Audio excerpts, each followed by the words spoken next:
Morning. Welcome to the Boulder Junction Access District Parking and Travel Demand Management Joint Commissions meeting. It is March 19th, 2025, and I will call roll. Brian Cook. Present. Kevin Knapp will be joining us 30 minutes late. Robin Ronan. Present. Rebecca DuMichelle. Present. And Stephanie, Susan, and Jennifer will not be present for this meeting. So the minutes and the actions of this meeting will reflect that we did have a quorum for BJAD parking and not a quorum for BJAD TDM. So we'll handle any of those votes for like minutes and whatnot in future meetings. I will turn the meeting over to Chair Ronan and DuMichelle for procedural items. Becca, should I lead or should you? Okay, it's me. Hello, everyone. Thanks for attending today. So let's start off with, do we have any questions or comments before we take a vote on the approval of January's meeting minutes?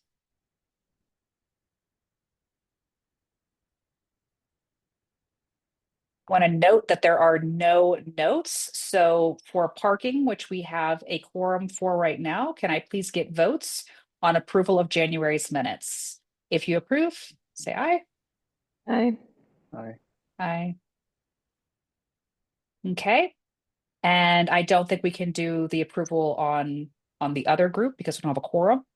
In which case, I will move on to allow for the updates from the commission recruitment update. Okay, that's a Right. Yes. Hello. So there were two applicants interviewed, Daniel Eisman for both TDM and parking, and Kevin Kraus for TDM only.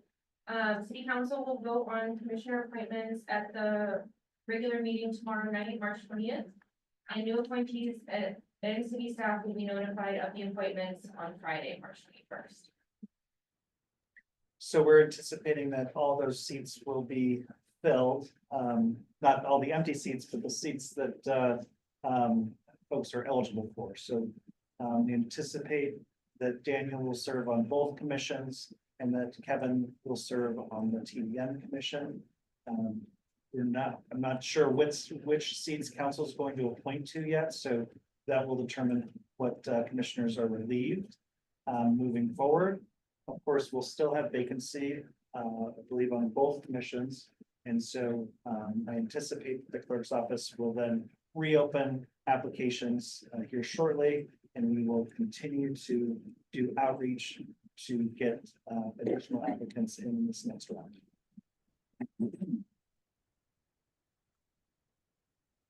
And you could just have Kevin join us, though I don't think he's put the videos on. Hey everyone, Kevin, are you sorry for with the delay. us? I am here. Hi. Yeah, sorry for the delay here. Does that give us what we need to do the vote or not? I don't think so. No. Okay. And per Ellie's email to us, your update on tracking 2025 volunteer hours. Yes, so I will be sending out an email tomorrow with some more information on this in an effort to more accurately capture the volunteer work that you all do for the city as commissioners. I am going to be asking for hours that you've done outside of the commission meetings. So reviewing meeting packets, if you're meeting with members of the public in your capacity, any kind of work that you're doing outside of the meetings, so we can have more accurate representation in the annual report that we put out every year. Point of clarification on that, I was wondering if attending our events would count towards that as well.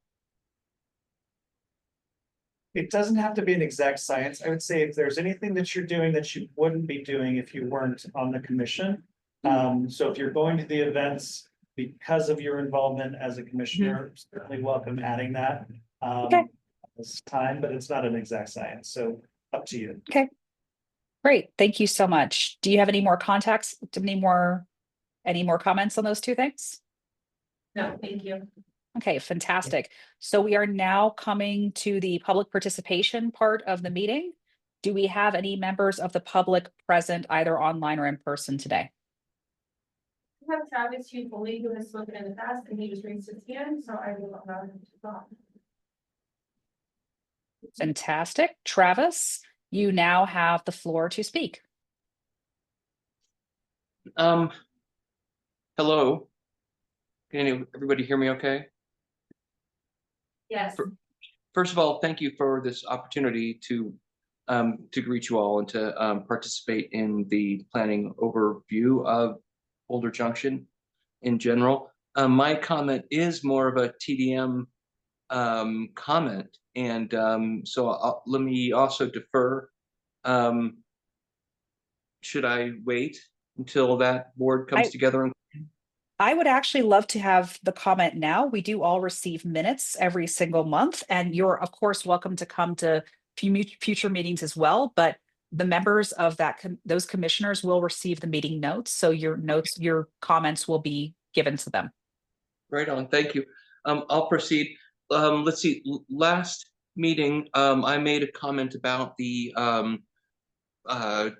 destroyed and bollards that are on Junction, right?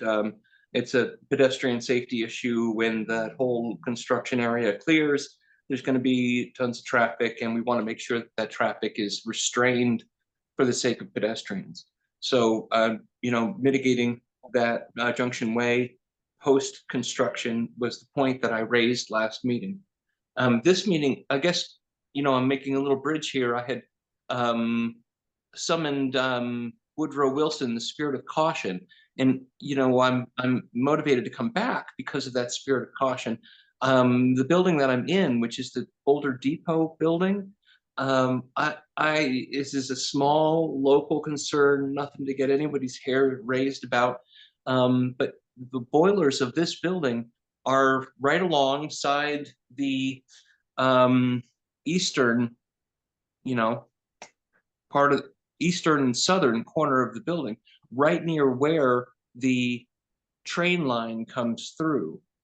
And so I had a little mystery to unsolve about how is it that I was smelling natural gas there. We solved it for the building ultimately, but in my journey, I discovered that across the street there is a high pressure natural gas main that runs right under Pearl Parkway at 34th Street, what would be 34th Street, really right there by the train. This is again on the east side now of the what is it called? The Griffin Building, 3120. It's just important to keep this on everyone's mental map of what makes this puzzle piece somehow fragile, right? If we look at Boulder Junction as a piece of on a jigsaw puzzle, this piece of this jigsaw puzzle has some fragile features to it. And it's important for us all to keep that in the overall definition of what Boulder Junction brings together. There is a high pressure main here, and the PSI is around 450, but it has the potential, as I spoke to gents on the subject, that it gets to about 700. At the full capacity of that pipe. If there were to be a leak or a collision here, we could see something like what happened in Houston. So these things make the area fragile, and it's important to keep that on our mental map of the area. If I had another little comment, I don't know if it's really worth it compared to that one, but there's a little need for green space, as I see in the overall plan. If we were to build out phase 1 and phase 2 as I've seen drawings and drafts for, I kind of think that the warehouses that I'll call block 2800. I don't know if you guys have a better name for it. But this is the warehouse that includes the Boulder B cycle. Okay. Right, and there's a number of different warehouses down that are on there. It goes down to climbing, Cat's Gym, all that.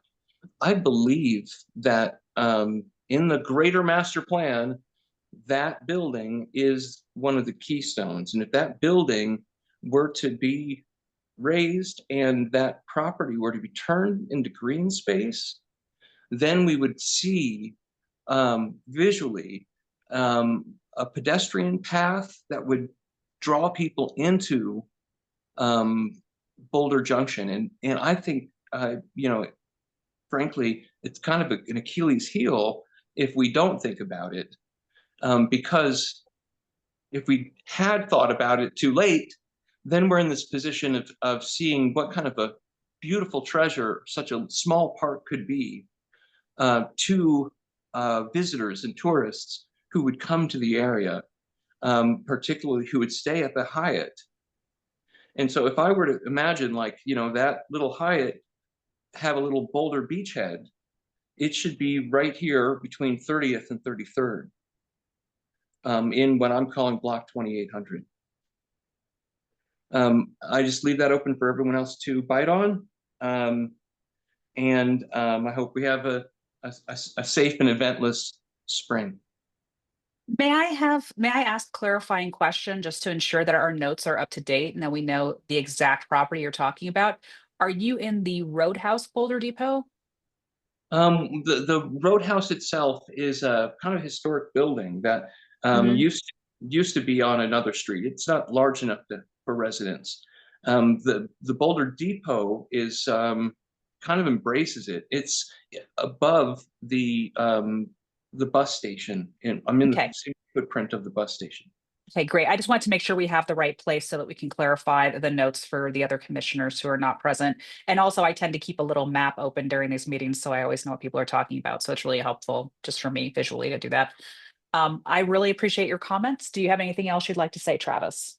No, I try to keep some thoughts together throughout the week. So I Okay, really thank you for the opportunity to list them off. I appreciate that, and we hope to see you at future meetings. Do we have any other members of the public here today? We do not. Okay, thank you so much for that update. And we are moving on to the consent agenda portion.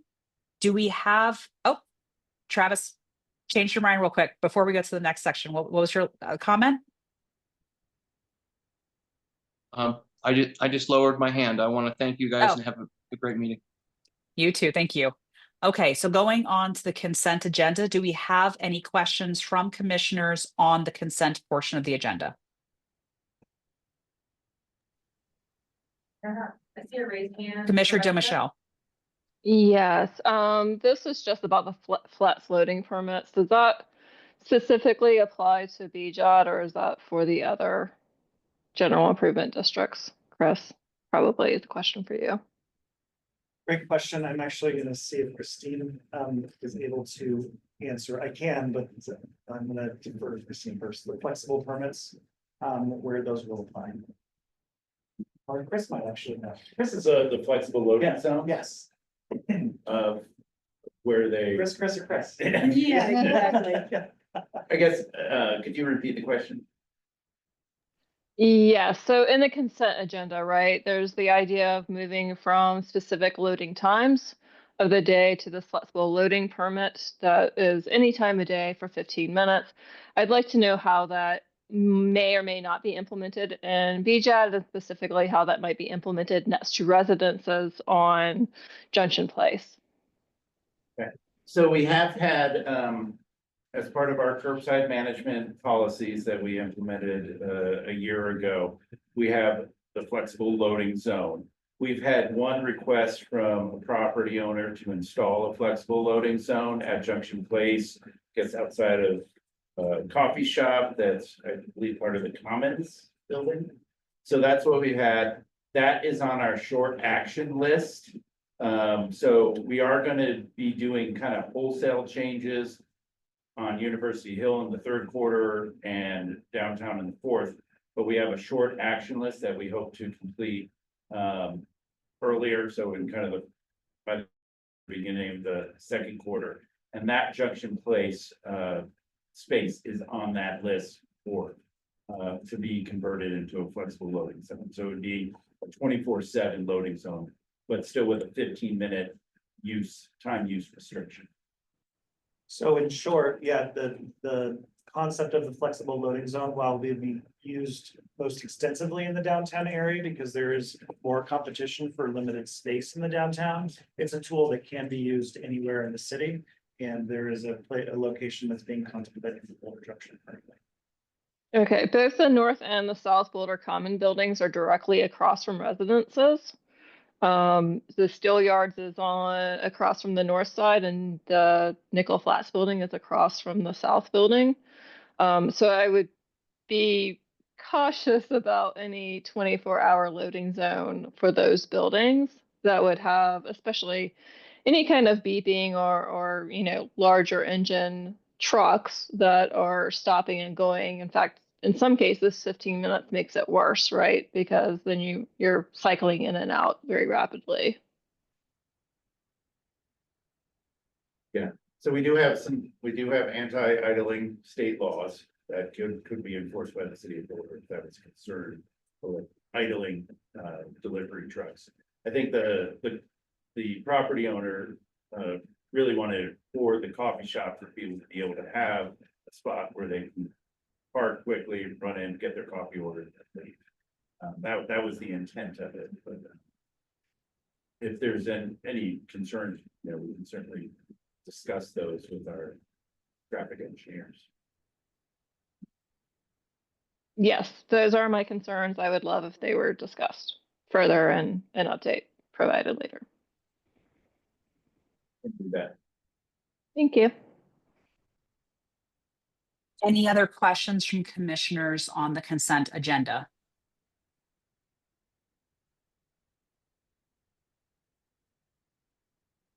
Kevin, are you putting your phone on because you have a question? Nope, just because I was getting ready to vote. Oh, okay. In that case, let's go ahead and Or I guess we don't need to vote on these. I don't think we don't need to vote on that one. No. In that case, I will pass it over to Will to give us the connections update. Hi, everybody. Nice to be here. Transportation is trending, as I like to say. We've had numerous capacity events at the chamber in all forms of transportation. I've spoken a little bit about the city's core arterial network, specifically along 30th Street. We had an amazing review from city staff at our luncheon on Thursday last week. Over 5,000 residents within and beyond Boulder Junction have chimed in, shown up, and really had their voice heard. And I know that many of those folks live within Boulder Junction and the Steel Yards. So I'm starting with praise because it's a tremendous endeavor that the city is doing to garner feedback for the improvements on what's called North 30th Street that's immediately adjacent to Boulder Junction and kind of some of this gateway that the resident was speaking to earlier. Robin, for your reference, I put the address of the Depot Square residence within the chat, just so you got that. That's one of the properties that I help with EcoPass and B-Cycle and CarShare. In terms of our TDM update, the marquee event since we last met was Winter Bike to Work Day, and it was excellent. I shared a few photos with Ellie that are welcome to be shared with the group, but we had over 60 people at the Logan's Cafe on Junction Place. That business formerly was at Lucky's Market on North Broadway, or in the Lucky's Market Plaza on North Broadway. They've closed that location and they are reopening in the Armory district of North Broadway. So just for a bit of context, but they are maintaining I think it's 2495 Junction Place Cafe. So a great little local coffee shop. They might start doing some jazz nights for community things. over 60 people came to Logan's, which was great. Over 85 people, and this could be upwards of 100. I wasn't attending the entire time, but we had a robust turnout on February 14th in the district. I'm actually giving a TDM tour to some of the new community vitality staff. One of the names I see on the call right now. So there's a lot happening in Boulder Junction that we're really happy to see the uptake on. A few hours ago, I was at one of our major employers who have actually expanded their commercial occupancy footprint to bring on more staff for a return to office plan that they'll have underway for many years to come. So they were very happy to hear what we're seeing to be an essentially guaranteed return of service in the Boulder Junction RTD station in September. And just the interest that we're seeing among the public and active transportation into the district is really inspiring for what we're trying to do. In a closing comment, it's still in the planning stages, but my team is talking with Lime to try including their scooter devices in the TDM district benefits.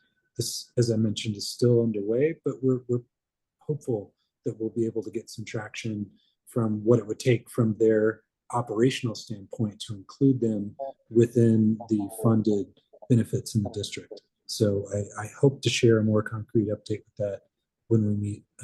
I suppose that would be in May. Happy to stick around for any Q&A, and then I'm off to the next event. Does anyone have any questions for Will?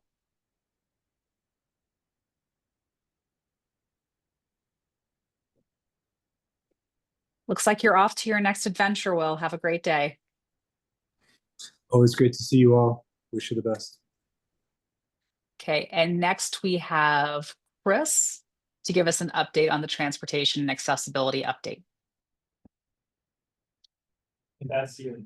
All right. I'm not, that might not have been the agenda topic or title you were looking for, but Yeah. over to you, Chris. All right, so Ellie, if you can put up my Yes, we're getting a presentation. So I understand I have 10 minutes. I probably have like 30 slides, so I'm gonna go through quickly. Well, and Will had 20 minutes and he only used 5 of them. So Oh, there's a okay. little bit of flexibility. All right, a little bit of flexibility. So what I was asked to do was to come and share with you some of the survey findings that we have from our tri-annual resident and employee travel surveys. Next slide, please. So we've been doing both the resident and the employee surveys since 1990 and 1991 respectively. We started the resident travel diary survey in 1990. That is published in a report called the Modal Shift Report. These are available on the city website. I think it's called Transportation Data and Maps. So if you just Google Boulder Transportation Data and Maps, you'll get it. We've been conducting these really to understand resident travel behavior and demographics and changes over time. And we look at our progress towards meeting several of our transportation master plan goals, soon to be a transportation strategic plan, I understand. And it's really great to have this type of longitudinal data to understand how our investments and changes in programs affect both resident and employee travel behavior. But I'll start with the residents. Next slide, please. So we typically have a third party do this. We try and get 1,000 responses. That gives us 1.3% sampling error. We look at households. We also take into account CU students, since they're, almost a third of our population. Basically, what we ask people to do is to track their travel over a 24-hour period in terms of what trips did they take, what mode did they use, the time, distance, purpose of the trip. So again, there's a link to the full report. Next slide, please. So this is kind of the big summary slide of what is the modal split for all trips by Boulder residents. So it looks at all trips. So this could be a work trip, a recreation trip, a social trip, you name it. And one of the transportation master plan goals that we've had is to reduce single occupant vehicle trips for Boulder residents for all trips. So you can see, you know, it was 44% back in 1990. We've steadily reduced that to about 35%.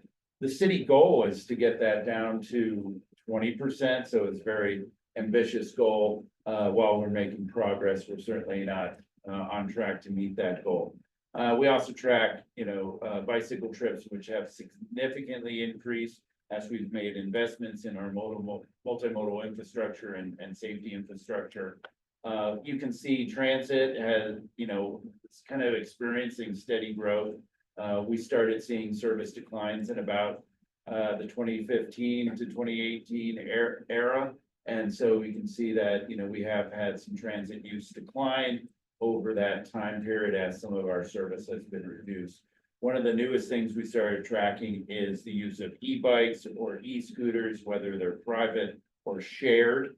And, you know, as you can see, they've jumped to 4.4% of all trips now are being taken on an e-bike or a scooter. Next slide, please.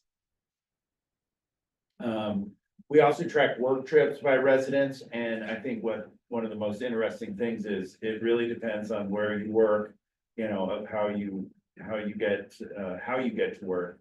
For those people who are Boulder residents and they work in Boulder, we've done a tremendous job in reducing single occupant vehicle travel for work trips down below 40%.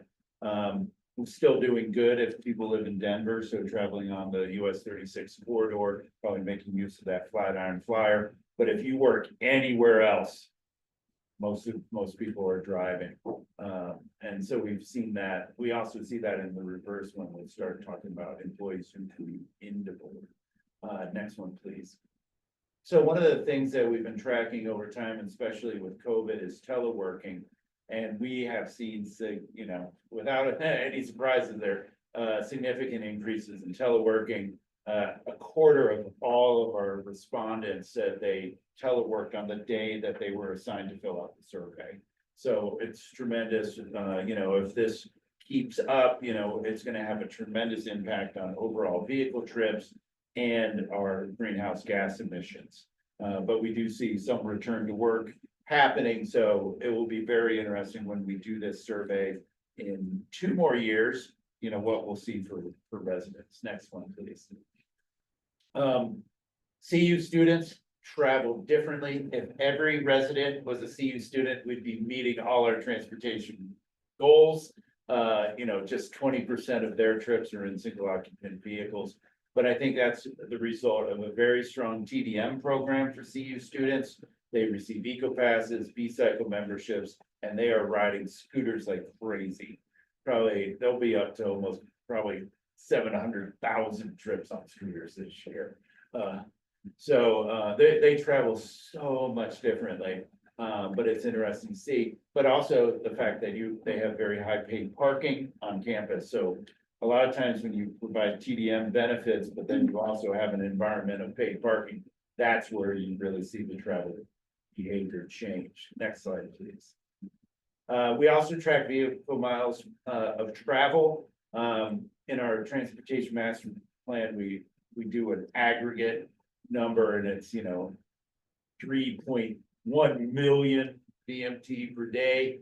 It's kind of hard to comprehend what that is. So fairly recently, we looked at a vehicle miles travel per capita. So this is really, if you were to combine all the miles of travel in a vehicle that Boulder residents make in a day, it's just under 12 miles is the average. So it's a little bit more relatable versus, you know, millions of VMT on aggregate.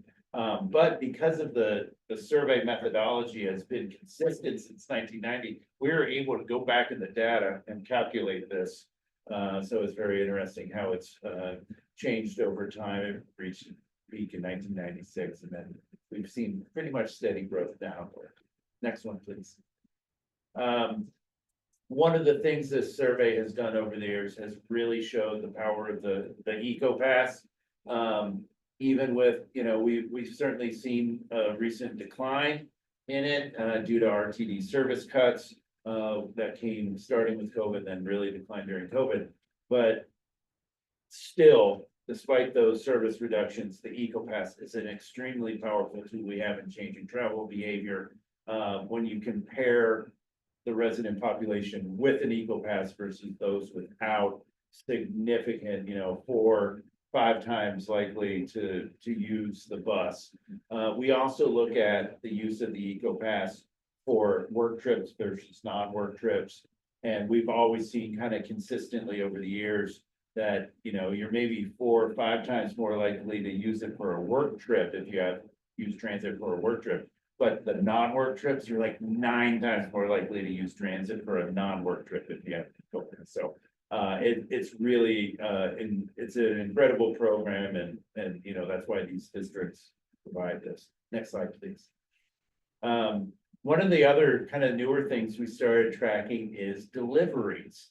So one might think, how is this connected to travel behavior? But when you've seen this, the increase of Amazon, UPS, FedEx package delivery, it's less trips people are taking outside their home to do that shopping or anything like that. So we have seen this incredible increase, almost more than doubling, almost a tripling in the amount of people that said, yes, they received a delivery. And then we start asking, okay, if you hadn't received it, would you have taken the trip? So 38% of residents who received a delivery said it did replace a vehicle trip. So, the way in which commerce has changed, how it happens, is also affecting our vehicle trips. Next slide, please. So, key findings, SOV travel continues to decline, not at the pace to meet our goals. The hybrid work environment is continuing post-COVID. BMT per capita is holding steady, but overall slight decline. Unfortunately, we are seeing lower transit use with RTD service reductions. But we are seeing tremendous increases in the use of both personal and shared e-bikes and e-scooters. And we've just started measuring those, so now we have a baseline. So that's our resident. I can pause now, see if there's any questions on the resident side of things before moving to employees. Yeah, Brian? Hey, Chris, thanks for the slides. Can you just clarify on the chart that showed the different proportions of travel by mode? You mentioned the increase to 4% for e-bikes and e-scooters. Which one of the modes did that fall under on the chart? Yeah, so in that chart, we include that in the bicycle mode share. Bicycle, thank you. Yeah, we've started using a new term, and it's a term that's used in the city and county of Denver. It's kind of just bike plus, because there's so many different new devices and ways to travel. It's kind of like bikes, scooters, those little one-wheel things, electric skateboards. We're kind of lumping them into a category we're calling bike plus. Got it. Thank you. Yep. Let's move on. We'll move on to the Boulder Valley Employee Survey. So again, we've been conducting this one since 1991. We used to do them every 2 years. Now we do them every 3. So same thing, the reasons why we do it. So next slide, please.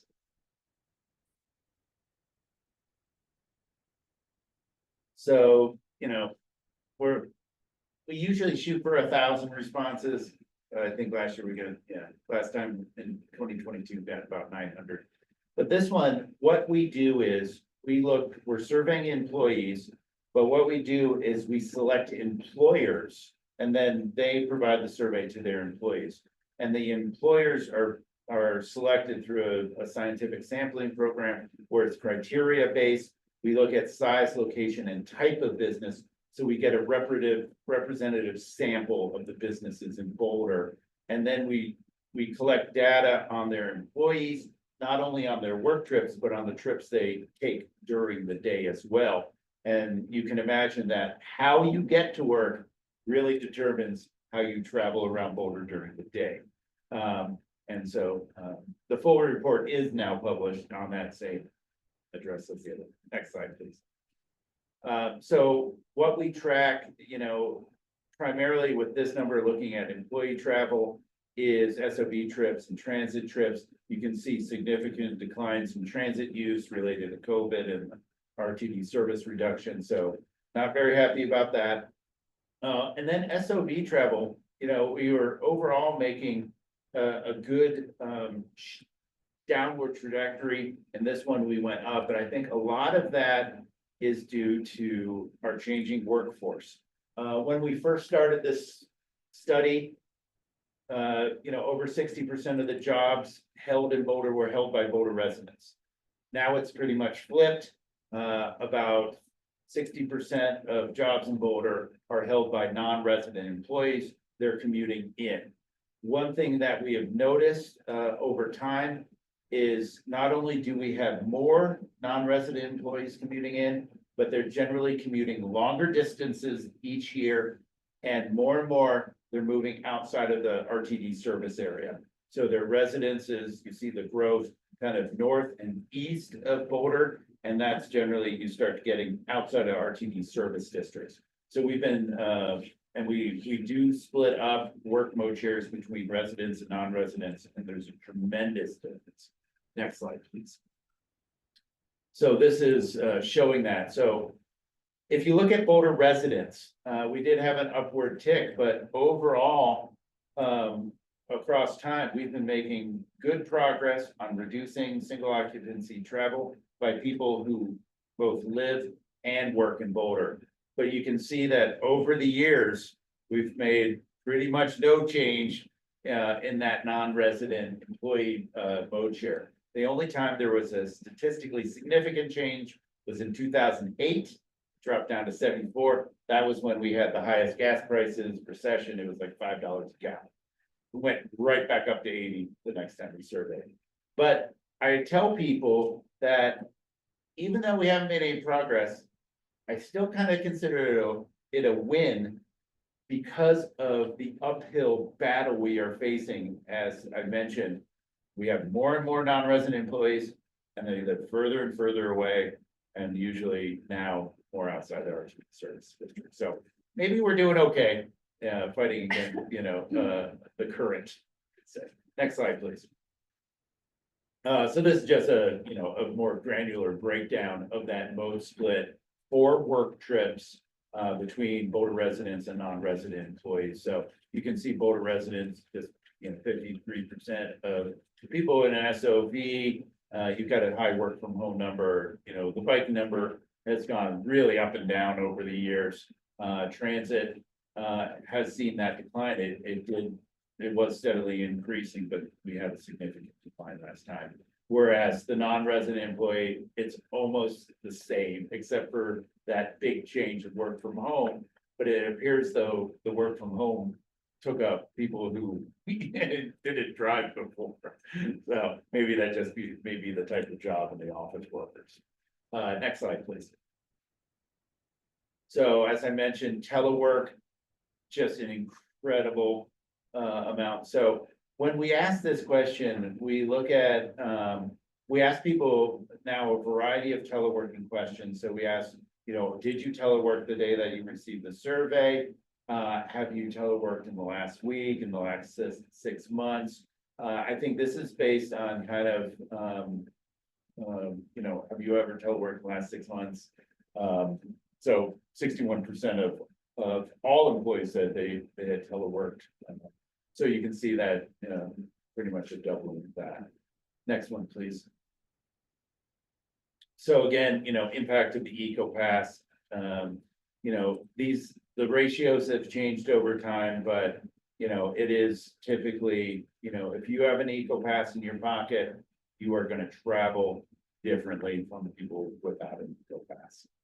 You know, pretty self-explanatory. I would say that those numbers change drastically when you think about is their workplace in a paid parking environment? So we know from the downtown, the combination of paid parking plus an EcoPass is even more effective than an EcoPass in an environment where employees are getting parking. Next one, please. But we have seen some declines in EcoPass participation. This was related to COVID. You know, we had 30% of employees who were surveyed 2017 saying they have were receiving an EcoPass. That dropped down significantly. I am working with the Boulder Chamber of Transportation Connections to get that number back up. So if you were an employer, you dropped out during COVID, and maybe you had in the past received the rebates from the city, we're offering those rebates again to try and incent people to come back to the program. So we have made good progress. I think, we had about 25 new businesses sign up last year. And we've got more and more returning, which is good. But there was a time when you looked at Boulder's daytime population of residents and non-resident employees that over half, almost 60% of the people had access to an EcoPass, and we've seen some drops. Next, please. So key findings, we're still seeing the lingering effects of COVID from this survey. We'll be doing another one of these surveys this fall. And we'll see, the continuation of telework and hybrid work schedules. Hopefully we'll start seeing some transit service improvements. And then it's really, it really informs the work that we do, knowing what's effective, knowing what changes have occurred, and our ability to try and break that ship. So as I said, we'll be doing this again in the fall. We typically have the report published, we do it September, October, usually in kind of February, March, like we have the results published. So we'll be able to come back and share the results again. Happy to answer any other questions. Hopefully that was. Yes, sorry.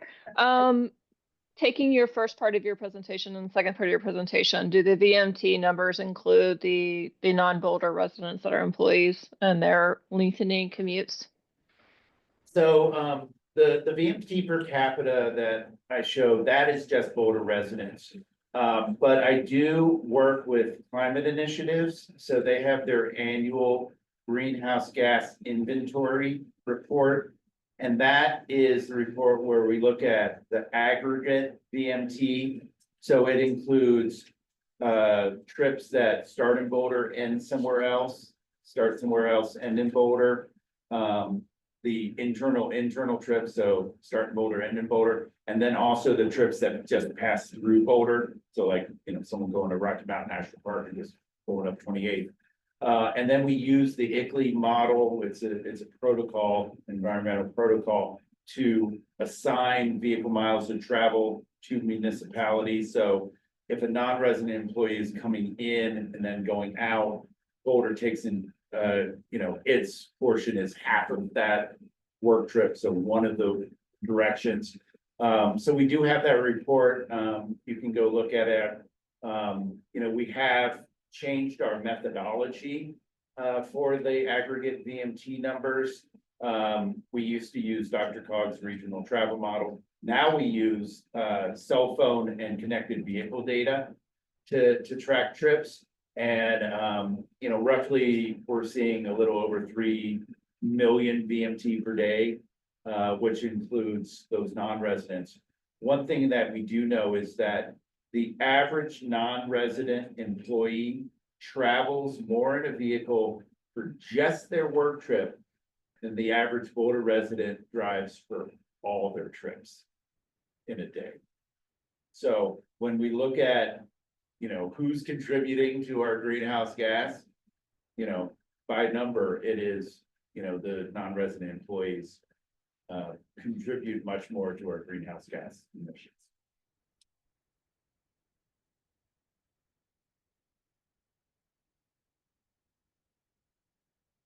That report's available if you just Google Boulder greenhouse gas inventory. You should be able to get that report. Thank you.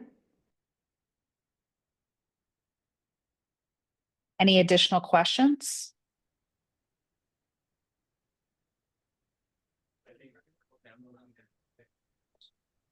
I'm sorry.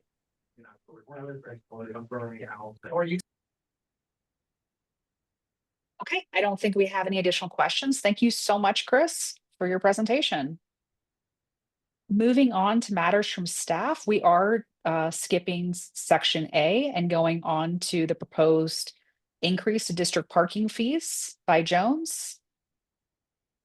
You are now Actually, clear to. well, we do have a presentation prepared for the improvement district analysis. Even though we don't have a quorum, we do have Regan and our consultant team, I believe, is also on the call. This is a preview. We do have a joint commission meeting coming up on April 8th, but want to give you all an opportunity to preview the work so far. Sure. Okay, I'm sorry. I misunderstood that then. Go ahead, Regan.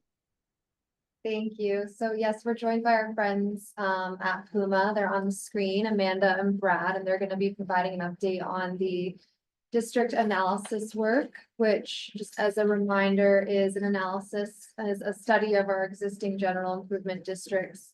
And it will provide recommendations on how our GIDs should evolve to address some immediate needs.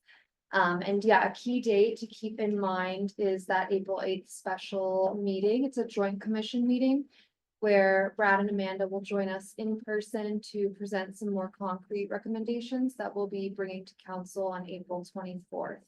So we really encourage in-person attendance. They'll be here in person and we'll have an engaging, thoughtful conversation with the consultant team. Brad and Amanda, want to kick it off?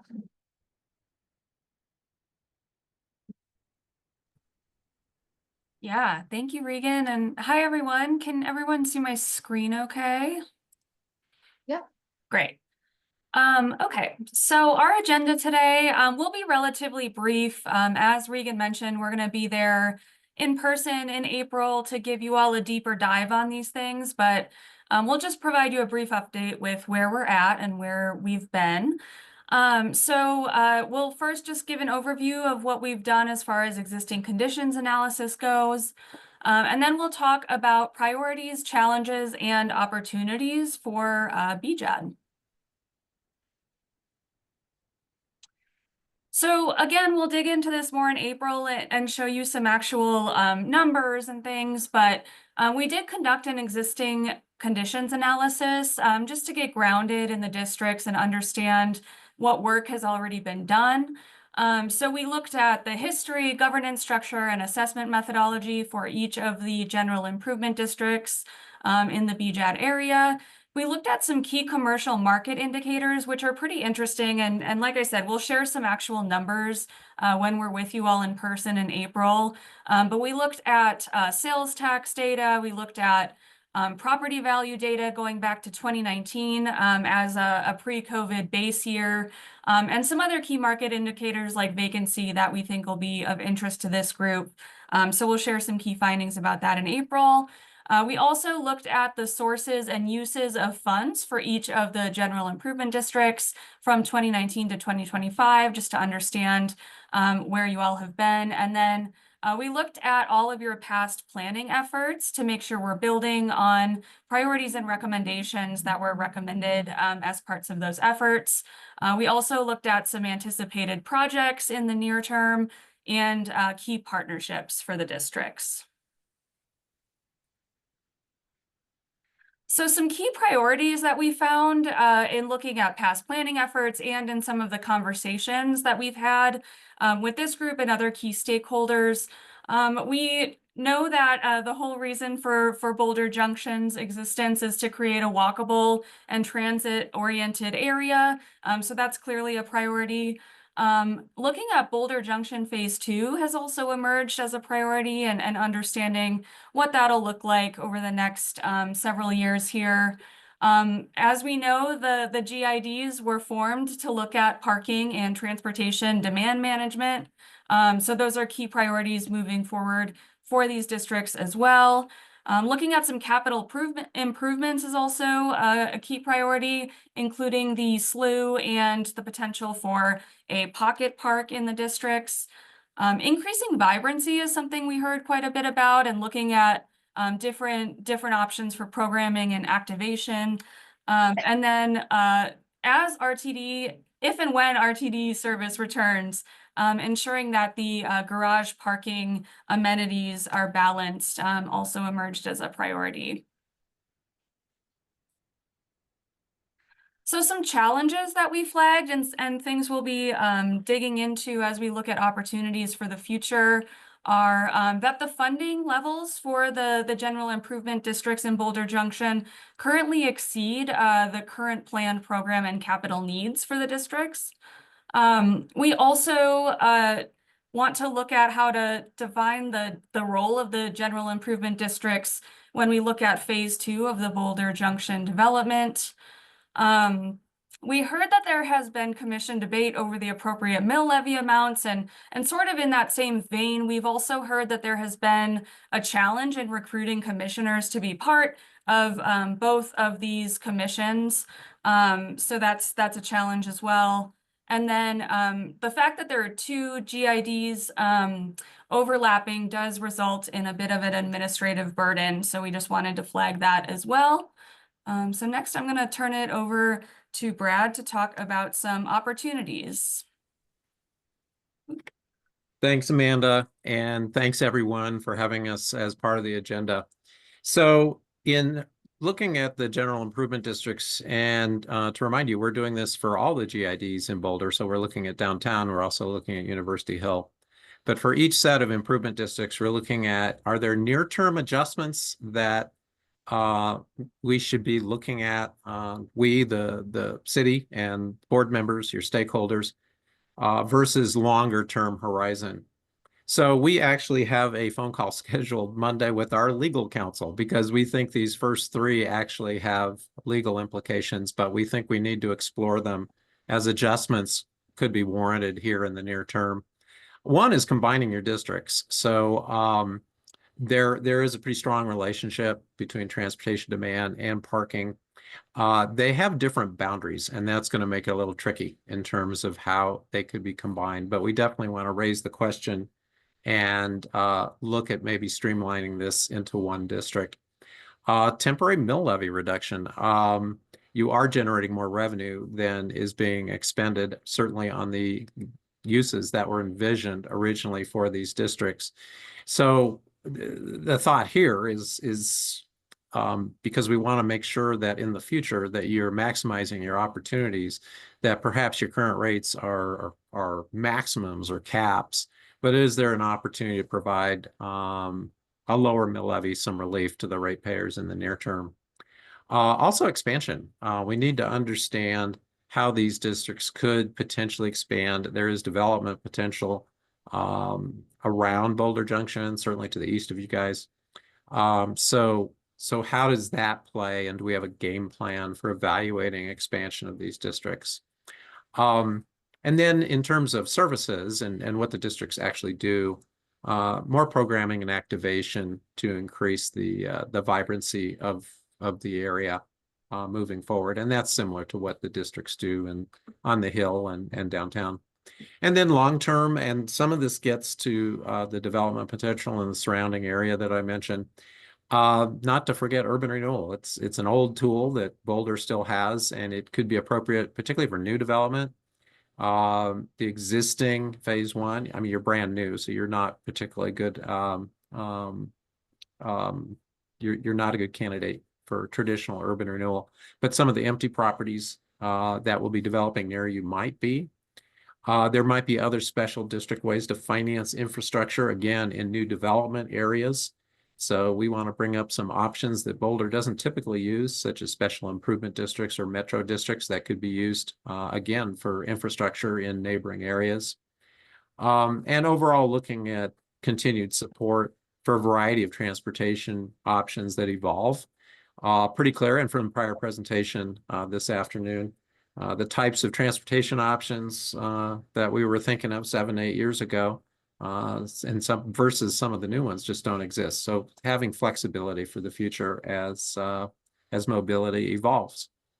So with that is a quick run through our evaluation and some of the opportunities. And Regan, I'll probably toss it back to you. Thanks, Brad. I will toss it to the commission to see if there are any questions.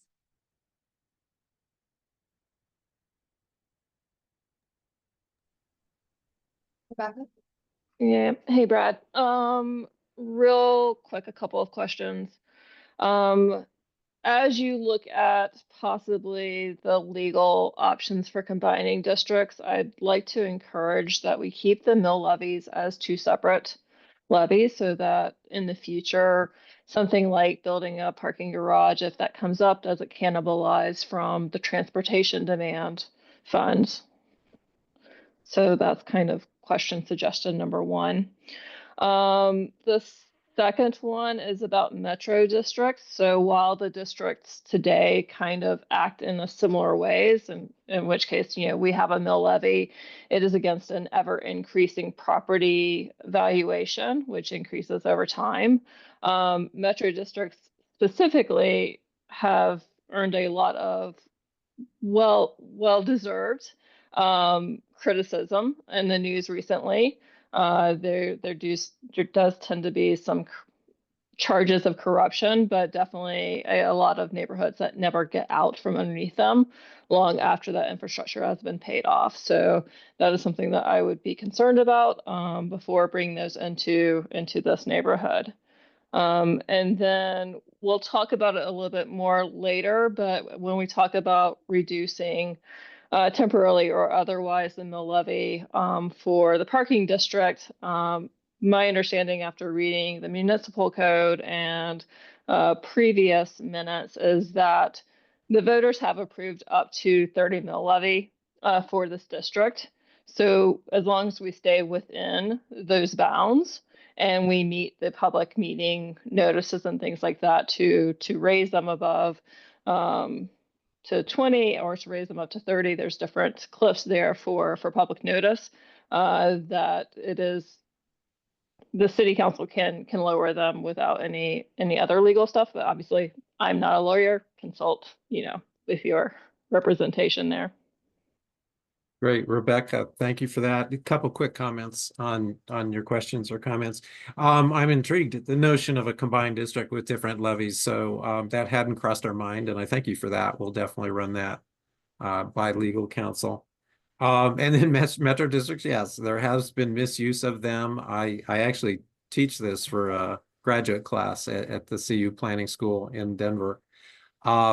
And part of the misuse has been because of negligence by municipalities. So if we would argue if used properly, there could be some benefit to this. Only for new development, though, we would not recommend that this be introduced into the area that's already been developed in Boulder.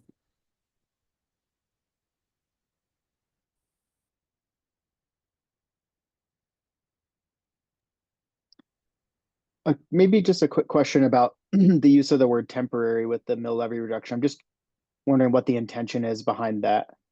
What the meaning is with the temporary there.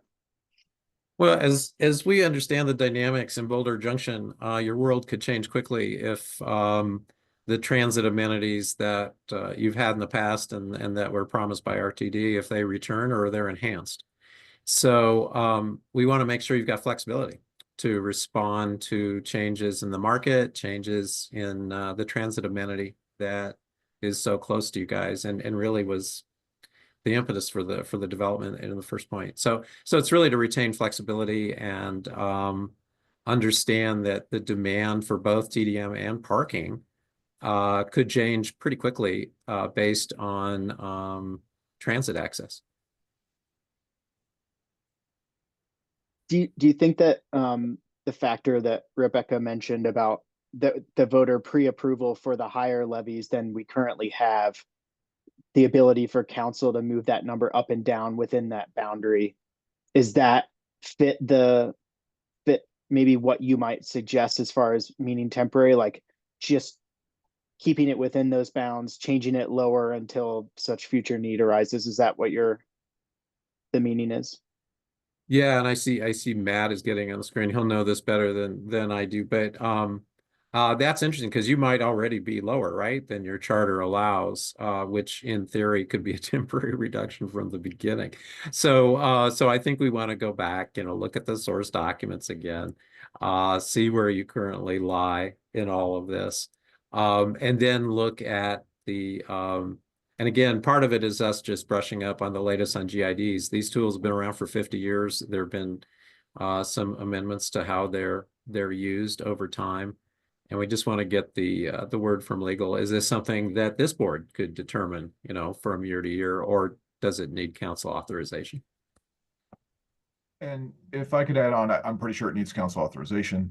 But the other part of this, it's true that, you know, we want to do a good job of understanding the governance of this and how get recommendations from Puma about how to do that properly. But there's another part of this that I think is important, Ryan, is that the way that we announce this to the taxpayers is, and saying it's temporary, it may not be functionally different than city council making some change for any number of reasons, but to express that, you know, temporary relief right now, it is meaningful, but we, you know, with an eye towards changes that are in, you know, sort of mapped out in the strategy when different things come online, so that people aren't surprised and think they've got a permanent change and then we take it back. So it's about expectations, I guess.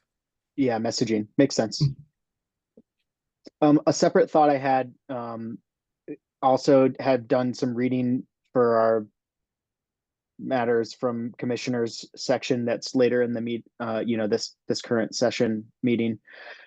There was a note in the founding docs around how the two different commissions could function administratively as one. You know, appointments to them could, you know, by council could effectively be to both.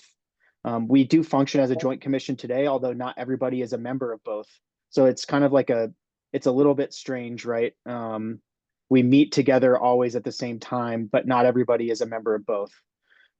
If you look at our two rosters, I think the combination of both would fill all the seats if everybody had to be a member of both at the same time. So it's just an interesting factor there that they were anticipating the curiosity of having two overlapping districts when they were founded, but for whatever historical reasons, it's kind of ended up that we have people that are on one and not the other. So even just considering that suggestion in the founding docs could create some streamlining administratively. Just a thought. Thanks.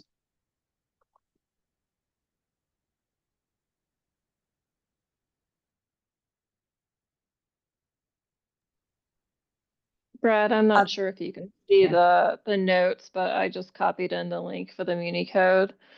So if you're looking at the parking commission 2.3.22, then it's .2 underneath that, and that talks about property taxes. And would give you a little bit more detail into what voters approved and what those thresholds are for changes. Great, thank you. Boy, instant gratification with this group. That's great.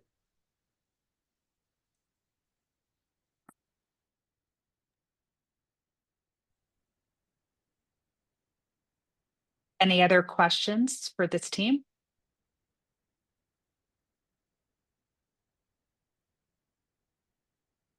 Thank you, Brad and Amanda. We'll see you in person on the 8th. Yes, we'll be there on the 8th. Also, it'll be with the other districts too. So I think you'll find that quite interesting, because we're going to try to get all the GIDs to have a GID fest on April 8th, and we'll go from there. Thank you. I apologize for my confusion before, but now we move on to the proposed increase to district parking permit fees. Thank you so much. I want to know, we have Molly Knapp also on the call with Boom Properties. We provided a really brief memo for you all for this agenda item. We certainly can spend more time and energy on it, but we're really making this proposal in service to work that Molly and Jessica Dieter at Boom Properties have been doing with the Owners Association, of which the district is one of 5 owners of the parking garage at Depot Square. But through our parking management agreement with the owners, the district is empowered to set the monthly parking permit rate fee for any pooled and leased parking spaces in the garage. So as the owners have decided to make more spaces available to folks who want to purchase monthly leases, there is a role for the district to help normalize the rates that are charged for those pooled parking spaces for all the owners. Up till now, the fee that we've published in the city's annual budget has been a $75 per month fee for garage permits at Depot Square. At the same time, owners had already previously went into an agreement with Morgan Creek Ventures to pool and lease a number of spaces for the past many years to help finance the conversion from the old gates and camera system that we had in the garage to the current gateless system, to the tune of a price of about $150 per permit per month. Morgan Creek Ventures would like to continue this arrangement, and there are other folks that are interested in leasing spaces at the Depot Square garage. And but there's a question about the price. Morgan Creek Ventures has been paying the equivalent of $150 per month. Our current posted rate for the district is $75 per month. When we look at the market comparisons, is certainly $150 per month fits with demand, fits with what's charged in other garages. And so we wanted to present this opportunity for you all to approve a rate increase effective April 1st for future pool parking at the Depot Square garage. We do have, more details in our heads. In the background, we don't have a formal presentation for you. Can certainly spend more time on this, but just wanted to present the issue for you and see if there's agreement on moving forward with the increase. Yeah, and one thing to add to Chris's presentation here is there'll be more participation from the other owners of Depot Square Owners Association if we can raise this, because they're going to lose out on being able to lease it to tenants or hotel parkers.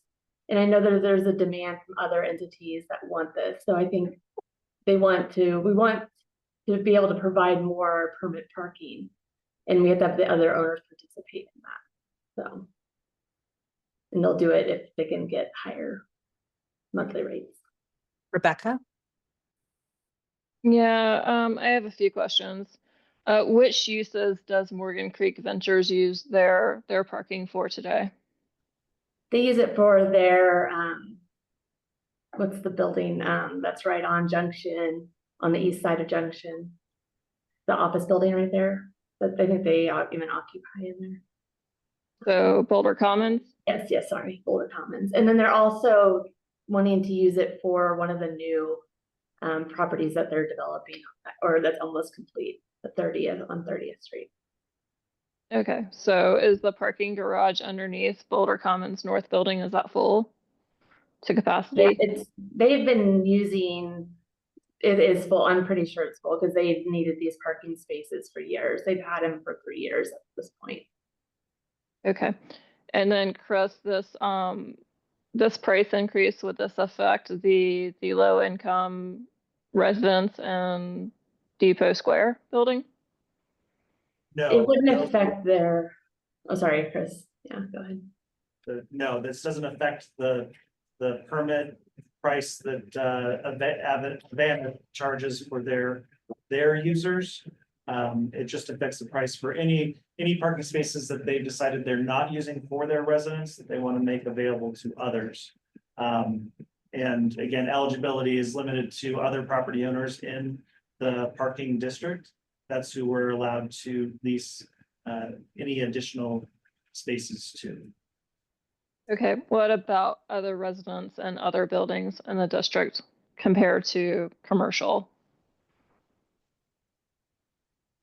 As long as they're associated with a property that's owned in the district, they're eligible. Of course, the demand for space, as we see in most of our facilities in the city, the demand exceeds the supply.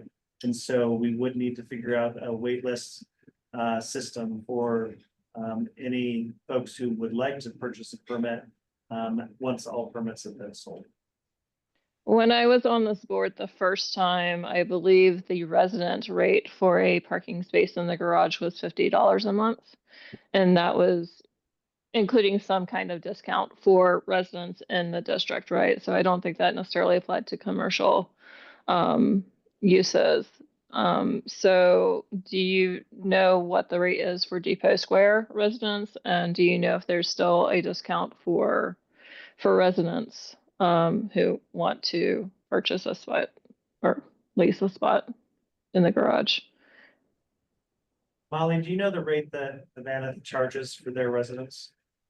I don't know. I don't know if they even charge, I don't know what they would charge for there. But that just would be the advantage apartments. If you're talking about residents within the other buildings. So I yeah, don't know the discount. do not currently have a separate rate for folks who are purchasing as a resident. I would note that Morgan Creek Ventures is looking to make some of the permits that they're purchasing available to their residents. You mean employees that also live in the district? No, so they have both commercial and residential spaces. They're looking to make permits available, and they're not allowed to upcharge for permits. There could be a pass-through charge, but I'm not sure of that, how they're arranging that with their tenants. Okay. If I just quickly pull up like a rent.com site or something for 3100 Pearl, which is a market rate residence across the street that's in the district, I think they charge $125 a month for permits. So I just want to make sure that while we're charging based on demand and for use, that we're also still, it sounds like we've got a plan for those affordable apartments, which is a different rate, which is good. So I want to make sure that we're not penalizing people who can't afford it. But then, there might be a different rate still compared to market rate across the neighborhood and other properties. I think, Chris, you said maybe you have additional research for that. I mean, we don't currently have a different rate advertised for residents versus commercial. It's certainly something we could look into. As far as the rates charged in other garages, part of the challenge here is, as some of our permits, we've only been charging $75 per month. That's been holding the price of other permits in other garages down. So that's part of the dynamic as well. So we do need to and plan to make a more do some more comprehensive analysis of all the both on-street and off-street parking in Boulder Junction. So certainly looking to add that to the work plan moving forward. And Christine Edwards is here and would be leading that with her team to do a more comprehensive analysis, because there's a lot of different challenges that are starting to crop up in Boulder Junction as all of the new properties come online. So I know we're wanting to do that, hoping that we can get a vote on this particular issue today, but with the assurance that we're going to do a deeper dive on all the different products and both garage and on-street parking in the district moving forward. Yeah, my concern, I'm fine with charging what the market allows us to charge for parking in the garage, but my concern is that that's going to drive all of those cars that are buying $75 permits today to park on the street, and more in and outs, more contentious, competition for street parking spaces that also right now don't benefit the district because it goes to the general fund. Christine, do you know how many people are currently paying for a $75 a month permit? It had been 55 permit parkers through the GID. I don't think I think it was 55. Does that sound right, Molly? Yeah, yeah, and most of those, aren't all those permit parkers Morgan Creek? I believe so. So Yes, there's no any additional current permit parkers out there, just Morgan Creek, and they've agreed to the 150 through other. And Okay, then, that's helpful. and also information. just to clarify, the city isn't leasing permits to the abandoned residents. That's with their own parking. So this won't affect that at all. Because they own Yeah. parking in that garage. I understand, Rebecca, you're referring to residents that don't live in the abandoned apartment building, but are owners, essentially, or owner representatives within the Boulder Junction district who sounds like at one time they were able to purchase permits in this garage, and that's news to me. So we're gonna have to do some deeper digging. There was that surface lot before all of the development also happened at 30 Pearl, where there was a temporary arrangement there. But I think that was also Morgan Creek Ventures. So we can certainly do a deeper dive, not just with this garage, but an understanding. We have other challenges with residents because of a desire for a neighborhood permit parking program. Areas where we're charging hourly for on-street parking on residential streets, which is a unique condition in Boulder Junction that doesn't exist in most other areas where we're managing parking in this way. So we know that there is work that needs to happen in the neighborhood in this realm. But just want to be able to make this first step right now. So just to clarify, you're asking us to approve this language for this price increase effective before our next meeting without this additional information. If you are so willing, yes.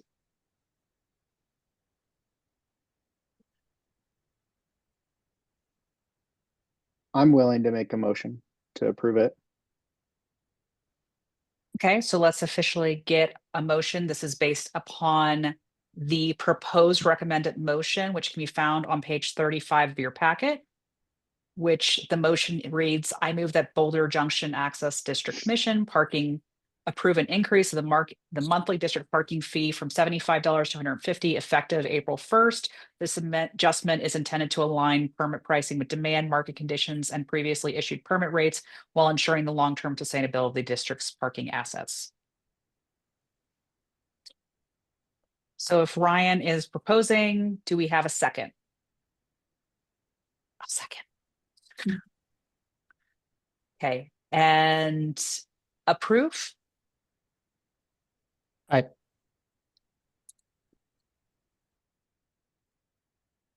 Like Ryan, Kevin, and Robin approve. I don't know why I had a hard time thinking of the word. It's like not approve and abstain. I'm abstaining right now. I'm okay with it on its merits, given the information that the 55 permit holders are expected to be Morgan Creek Ventures. I just would like to make sure that we're not driving people to the street parking. It's very reasonable. So let's go ahead and note in the notes that we have 3 yays, no nos, and 1 abstention. And Great. so that passes. Thank you so much. Thank you.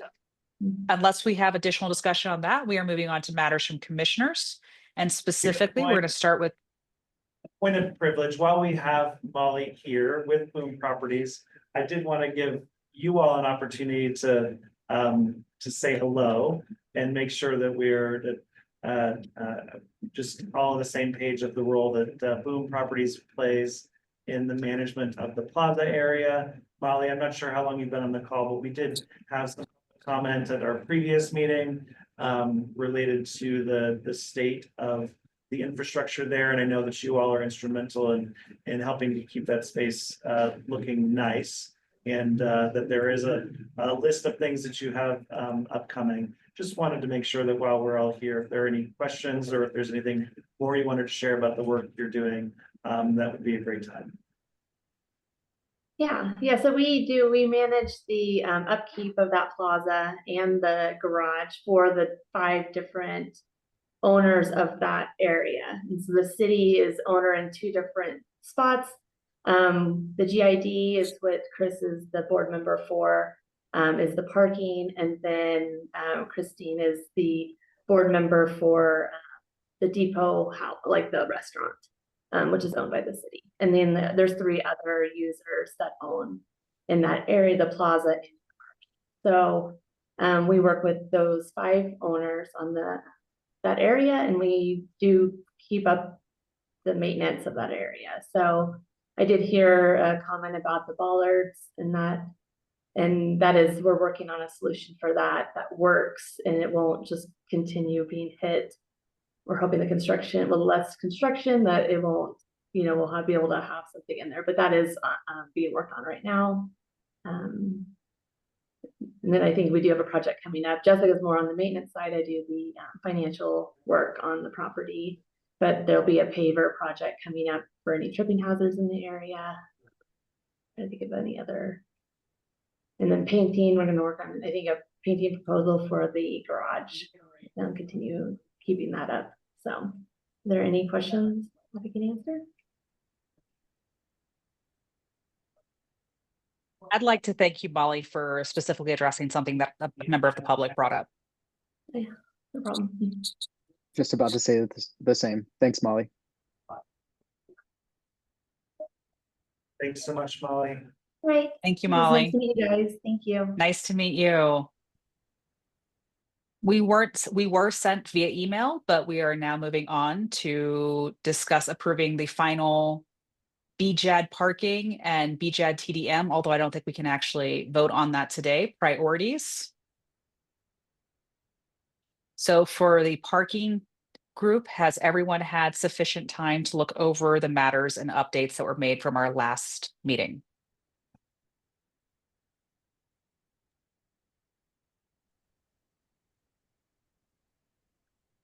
Yeah, I think I appreciate that we have kind of like the sub lists in the sense that we can share the 5 focused items depending on the context, and then obviously we can expand into more detail where appropriate for the others. And it's just nice to feel that we have that a bit more of a limited scope of what we find really important, rather than everything feeling like it needs to be important somehow. That kind of have that paradox of everything is important, then nothing's important, I really appreciate the streamlined aspects of it as well.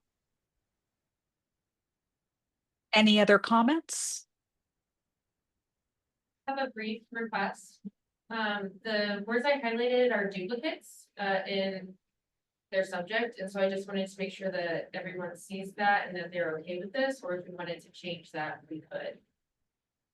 This is just my own neuroticism, but if we could change 10-year plan, like capital improvement plan, I'd rather get rid of the the first one.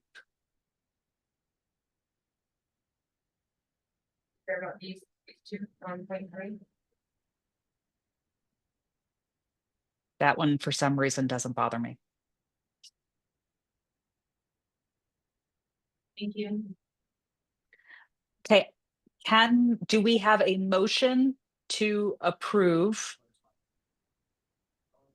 this list with edits?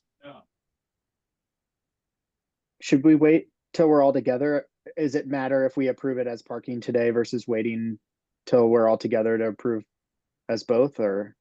Chris, do you have a? So I don't have a strong opinion. I think it's fine if you approve it as parking today. We could also, again, put it in the minutes. We could actually do a formal consent agenda item with a vote to approve that if the TDM, if we have a quorum at the next one and they don't have any issues or concerns of the decision that you all make here today, then we can consider it approved by them at the next meeting through consent. Okay.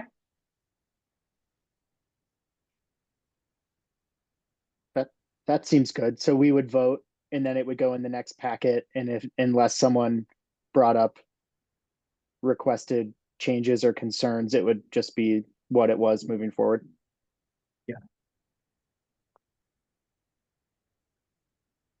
Okay. I can In make a that case, motion do to we- approve with Thanks, edits Kevin. that Robin mentioned. Thanks, Kevin. Second I'll it. second that. Oh, thanks. Okay. All approve? That is unanimous, so no further notes. We can note that and put that in consent agenda for next time. I would like to move on to the letter to City Council. Which one of you will be presenting that?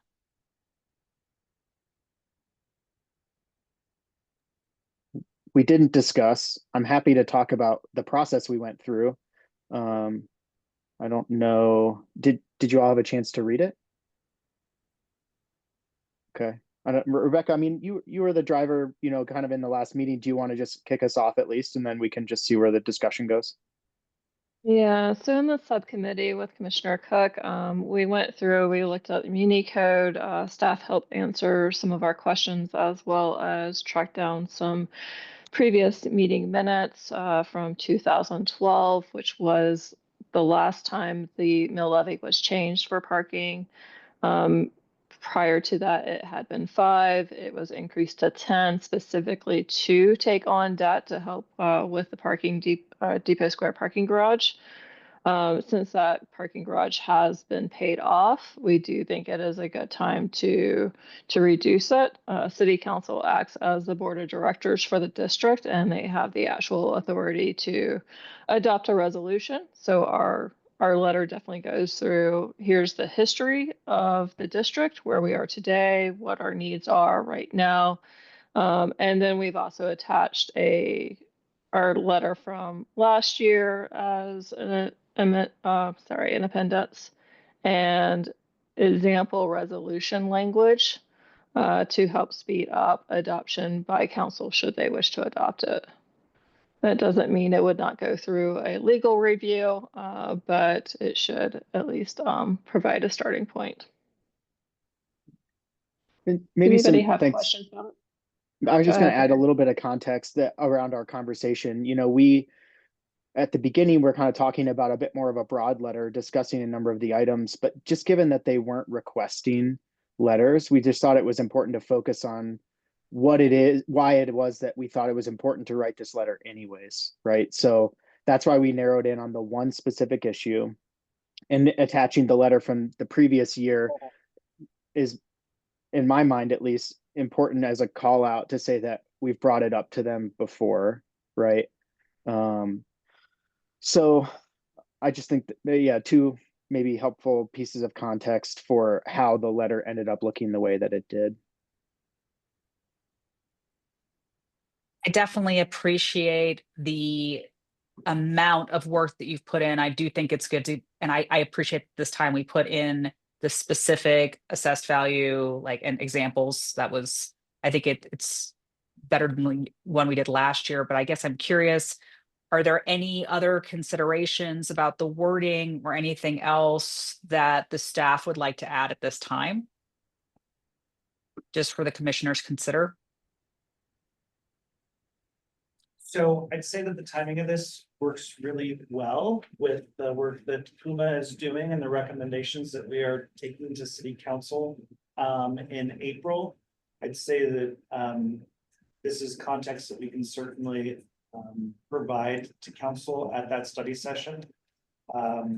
If we get a formal vote of both commissions, hopefully at the April 8th meeting, in support of this work and in support of language that's been provided. I'd say that on the staff side, we want to do some more internal analysis to understand not just the impact on an individual property owner, which might be really attractive, but we need to do a multi-year understanding of fund financials over time to understand what the impact of these changes could be over several years. So certainly appreciate the work that's been done and would love to figure out a path with a formal vote of the commissions to get this in front of council as an officially approved message. But we'd like a little bit more time in advance, probably of that April 8th meeting, to do some analysis to make sure that we're all on the same page. And Ryan, I see your hand. Yeah, it's relating to actually what Chris brought up, which is how do we look at sending this letter in the context of the research being done by Puma? I guess I was pleasantly surprised by that presentation today in that how specific it was. I was maybe expecting, just given the amount of work, to look at the current state of and then come up with suggested improvements for across all the districts. I thought it might be a bit more broad. So to see a specific suggestion in there already around the levy was promising. So I just don't know if, do we just continue with this as is and we send it to council, they read it, and then just know, they also of course know that they're expecting the presentation and suggestions from the consultants upcoming soon anyways? Like, is it, or do we change the way that we want to deliver this to them, knowing that they're also getting that delivery of information, you know, in the near future? So given that we don't have a quorum for TDM, we could only officially approve it as a message from commissioners for parking currently.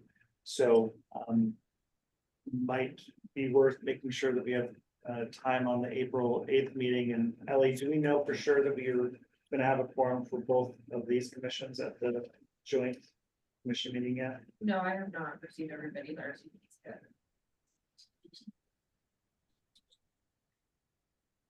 So because this affects primarily parking, I think it is fine to probably approve it with the parking commission. And if we don't get quorum for TDM on the 8th, to proceed as a parking commission only, even if that means a slight change to the intro.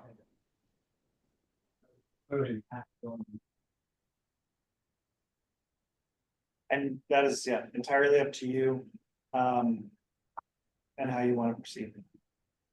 I will add the certification of no levies typically happens during the second reading of the budget adoption, which is in October. So not to delay this, but we do have a little bit of a time on our side with this one. If we do want to Chris's suggestion, look at fund financials and the fund health from the impact of reduction in mill levy, bring that back to the commission for further information, and also to further explore the district improvements analysis on that as well. So typically, again, the certification of property mill levies happens at that second reading, which is usually in October by council. Kevin? Yeah, thanks, Robin. I think Rebecca took most of my comment, which was just that this letter reads as if it's from the parking commission. It seems appropriate that the parking commission would have the most say over its own mill levy, seeing that we're not recommending here a change to the TDM mill levy. So I think it's good. I appreciate the time and the thought that went into it. I think we get it off as a way to start the discussion, and at least this is kind of on the front burner, and then we can continue to evaluate, see if we get any additional feedback, and provide even more information as the year goes by. I think that if I was on council and I saw that, I'd probably want to know where, why we aren't reducing it further on the parking commission. Where is, the other amount of the proceeds going towards, and is there other plans, or is it all just a contribution into the general management of the districts that's shared with the other TDM district?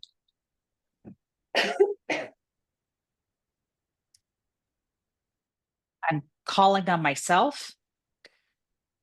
So I agree with the general premises and everything that was just said previously by both Rebecca and Kevin on this. I do think that the purpose of the mill levy has, that's if the primary purpose is different, then we should consider reducing it. We've discussed this the past couple of years.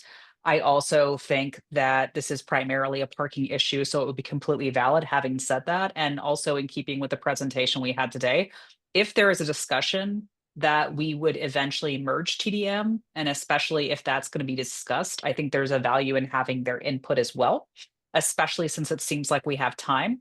So while I would completely support this letter as is going forward, I think there's not necessarily the rush with getting this out and approved today. And I think I would like to give the staff time to at least present all of the additional information that they would want to have by April 8th. And that's just my perspective on that. So, Ryan?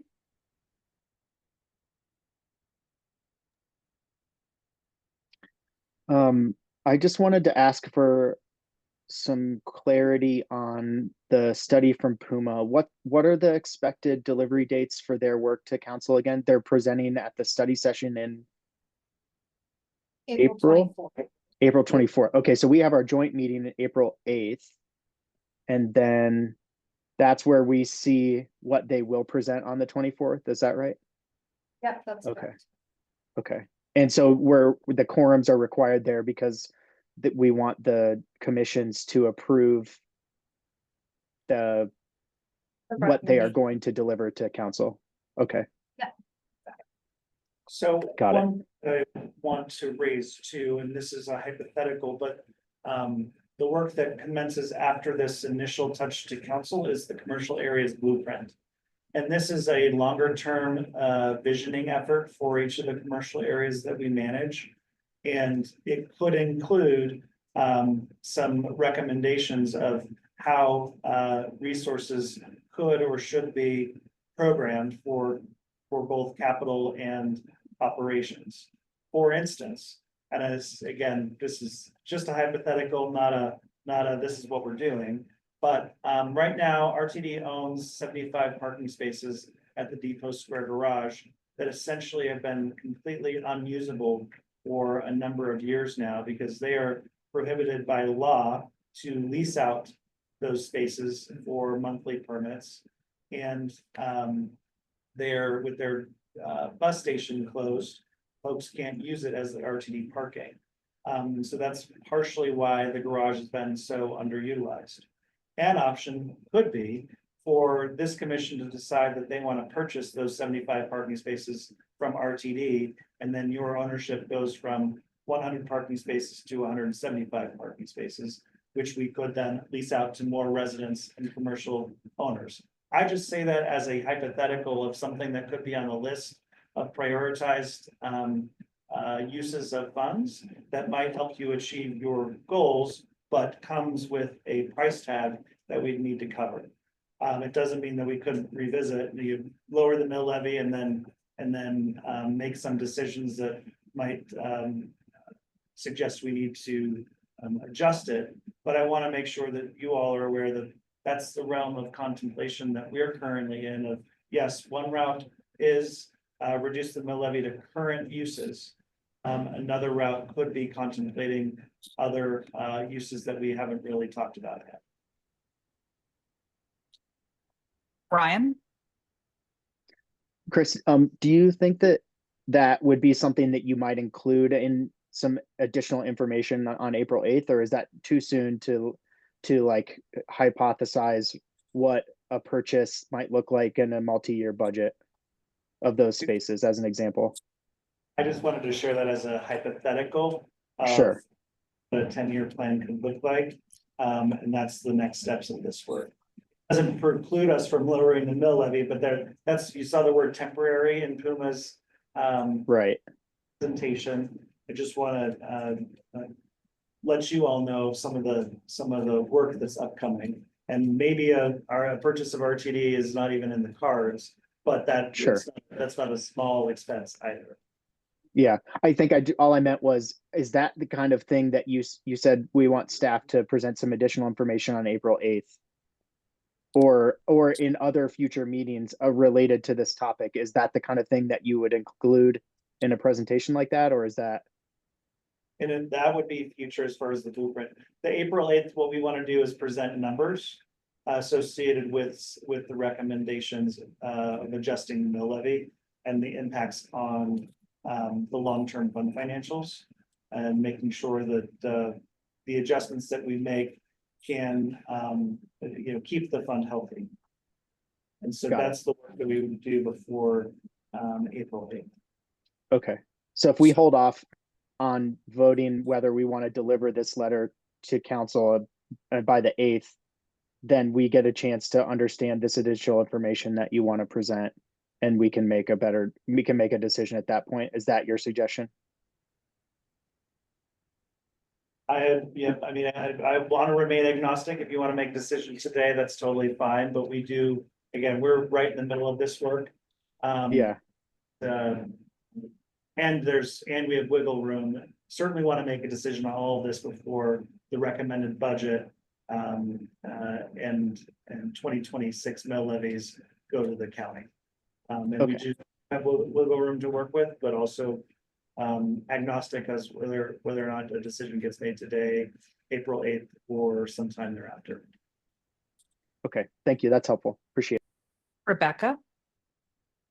Yeah, I don't know that we should be making decisions on continuing to collect a higher mill levy on the chance that in the future we may take on debt to buy parking spaces. There are a couple of things that we know, right? RTD is hopefully planning to resume service this summer. And I don't want to take away from our transit demand management aspects by permanently leasing out those parking spaces on a monthly aspect and not having them available for transportation users.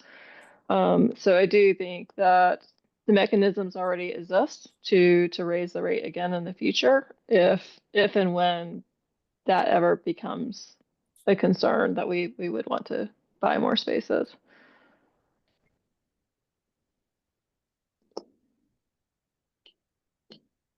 Thank you. Kevin?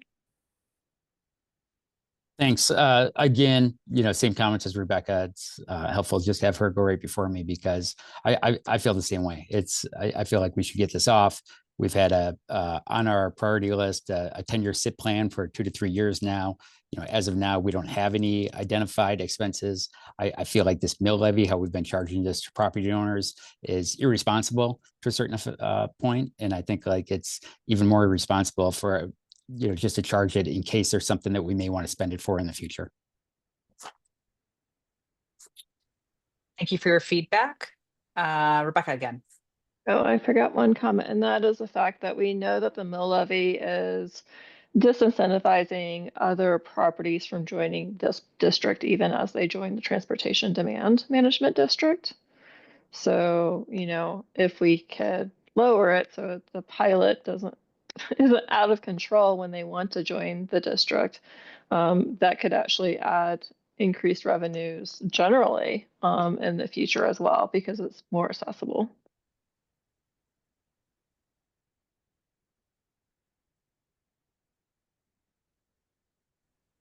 Do we have additional comments or discussion on this point?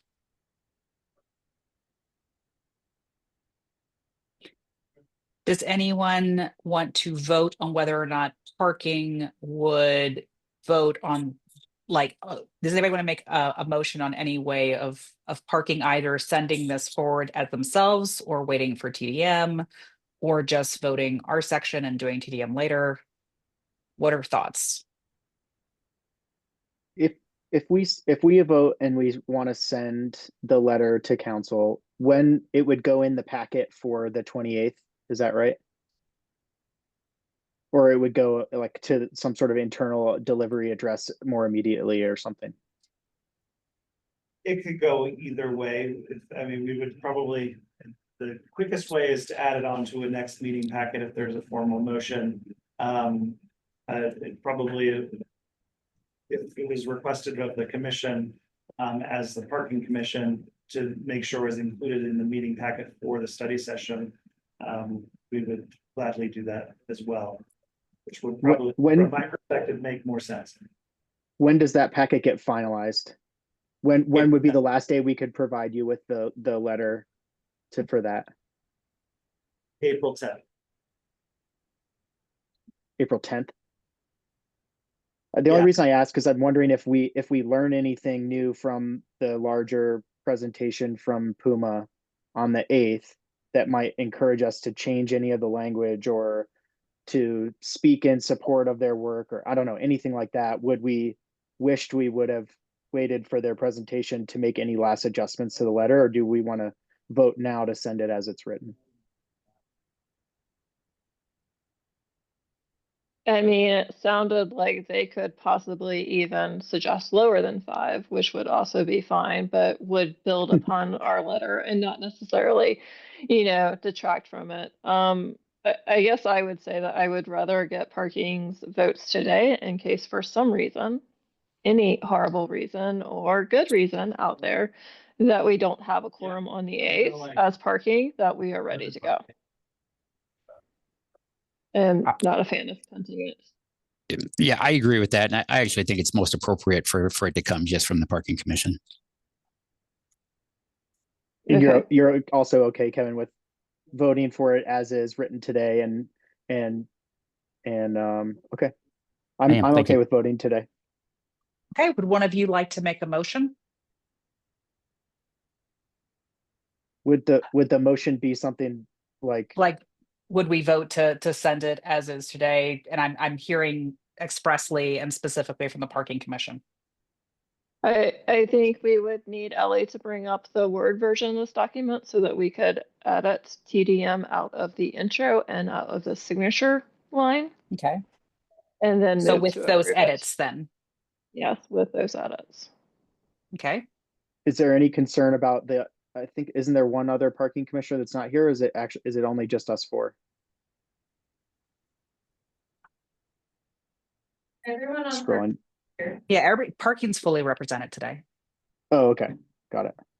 So that's why I feel comfortable voting on it for just parking. Mhm. So with the edits of taking out TDM. You want me to do that now, or can I do that off the screen later? I think you can do that off screen. Like it's we don't need to see it understand that on it's the with, live, we don't right? need to see it. We believe you that you're taking out TDM. So with that in mind, can we just for official notes have a vote on who would support sending letter as is with the edits of taking out TDM? I make a motion. Yeah. Motion to Make a to motion. approve as the commission after TDM has been removed. I will just, Ellie, since you have it on here, not all instances of TDM need to be removed. That second thing of TDM that you have highlighted there is just like clarifying FYI, that they have a mill levy of 5. So that one needs to stay in because that's context.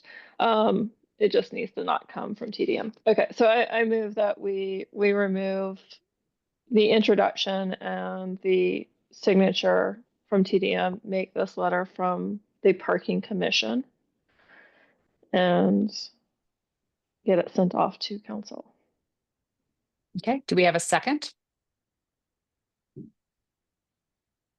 Yes, I can second. Okay, Ryan. And all in favor? Aye. Aye.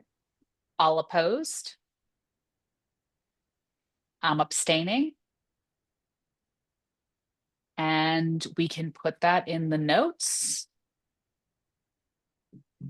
Our next meeting for this is May 21st, but to the point, we do want and need quorum at the April 8th meeting.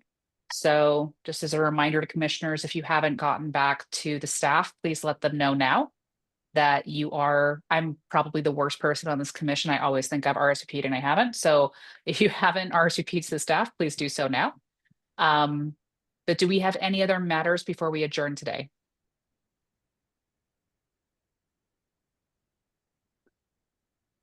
In that case, I want to thank everyone for your time. I want to thank the staff and I want to thank our presenters today for all of the information. And I look forward to seeing everybody at April 8th. Thanks for leading, Robin. Yep. Thanks, Robin. Thanks, staff. Thanks, staff. Thanks, Robin. Thanks, everyone. You all, everyone. Bye. See you guys.